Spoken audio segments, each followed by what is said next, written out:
से देखने की शुरुआत करेंगे। देश के नवनिर्वाचित उपराष्ट्रपति सीपी राधाकृष्णन आज शपथ लेंगे। राष्ट्रपति भवन में सुबह 10 बजे आयोजित होगा शपथ ग्रहण समारोह। राष्ट्रपति द्रौपदी मुर्मू दिलाएंगी सीपी राधाकृष्णन को शपथ। देश के 15वें उपराष्ट्रपति चुने गए हैं एनडीए उम्मीदवार राधाकृष्णन। राधाकृष्णन ने विपक्षी उम्मीदवार बी सुदर्शन रेड्डी को हराया है और जैसा कि माना जा रहा था पहले से ही, क्योंकि एनडीए के पास बहुमत पहले से दिखाई दे रहा था सांसदों की मौजूद लोकसभा और राज्यसभा में संख्या को देखते हुए, और वैसा ही हुआ। हालांकि विपक्षी गठबंधन को उम्मीद थी क्रॉस वोटिंग से, लेकिन फिर ऐसा नहीं हुआ। अब जब उपराष्ट्रपति देश को मिल चुके हैं सीपी राधाकृष्णन, तो आज राष्ट्रपति भवन में शपथ ग्रहण का भव्य आयोजन होने जा रहा है।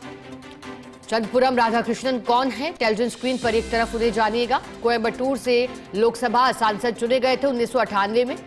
उसके बाद उनकी शुरुआत सक्रिय राजनीति में हुई। 2 बार लोकसभा सांसद रहे। महाराष्ट्र के 2024 में राज्यपाल बनाए गए। तमिलनाडु में बीजेपी अध्यक्ष के रूप में भी वो कार्य कर चुके हैं।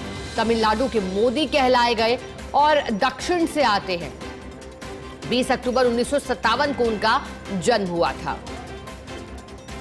उपराष्ट्रपति का चुनाव 9 सितंबर को संसद भवन में हुआ था और सबसे पहले प्रधानमंत्री मोदी ने वोट डाला था, क्योंकि संख्या बल के हिसाब से एनडीए मजबूत स्थिति में था। बहुमत से एक अधिक पार्टी को चाहिए था एनडीए के उम्मीदवार को, और ऐसा हुआ भी।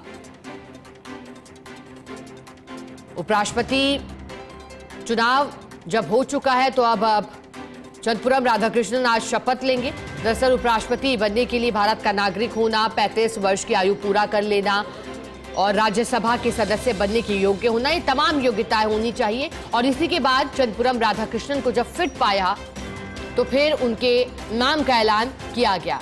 कोशिश ये की गई शुरुआती रूप से ही कि विपक्षी नेताओं को इस नाम पर सहमत किया जाए, लेकिन जब ऐसा नहीं हुआ तो फिर दिलचस्प मुकाबला लड़ा गया। बी सुदर्शन रेड्डी मैदान में थे, हालांकि जीत हुई